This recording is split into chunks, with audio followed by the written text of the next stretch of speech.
శిఖరాన్ని చేరుకోవడానికి ఒక్కొక్క సాధన చేస్తూ సఫలమయ్యాడు. అతను గొప్ప యోగి.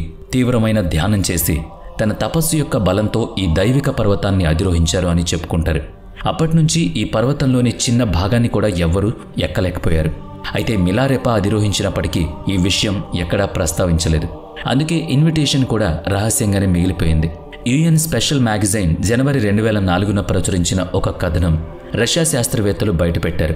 ఈ సంచికలో కైలాస పర్వతం యొక్క నిర్మాణం మరియు రహస్యాలపై ఎన్నో విషయాలున్నాయి. కానీ ఈ రోజు కూడా ఈ పర్వతం గురించి ఎన్నో విషయాలు రహస్యంగానే ఉన్నాయి. పర్వతాన్ని అధిరోహించడానికి చివరి ప్రయత్నం 2001లో జరిగింది. ఆ సమయంలో చైనా తన వైపు నుంచి స్పెయిన్కి చెందిన పర్వతారోహకులను కైలాస పర్వతం అధిరోహణకు అనుమతించింది.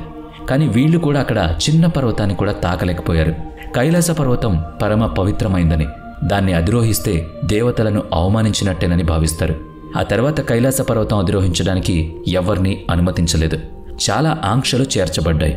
మానవులు ఎంత అభివృద్ధి సాధించినా కొన్ని విషయాలు అతీతంగానే ఉన్నాయని, అందులో కైలాస పర్వతం కూడా ఒకటేనా అంటారు.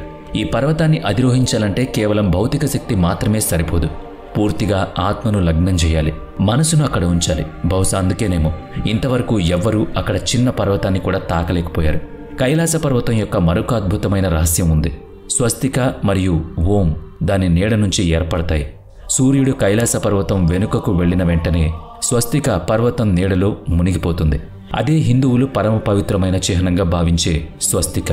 ఇక్కడ శివుడు మరియు సూర్యునికి ఆధ్యాత్మిక అనుబంధం ఉన్నట్టు కనబడుతుంది. కైలాస పర్వతం మీద మంచు పడినప్పుడు దక్షిణ నుంచి చూసినట్లుగా మంచు నిర్మాణం ఓంకారంలాగా కనబడుతుంది. Please subscribe mister Indian software channel.